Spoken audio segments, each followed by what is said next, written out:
Hello বন্ধুরা, তো আমি কিছুটা ভেবে রেখেছিলাম, কিন্তু সময়ের অভাবে আমি নিজের মনের মতো করতে পারিনি।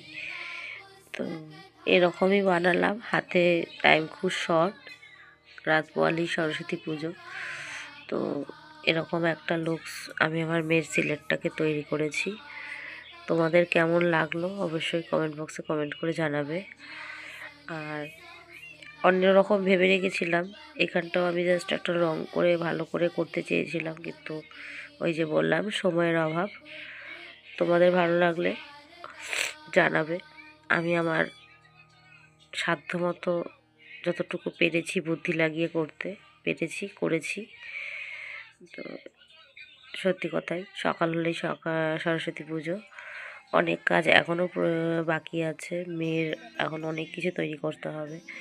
তো যাই হোক, দেখো সবাই, চলো টাটা।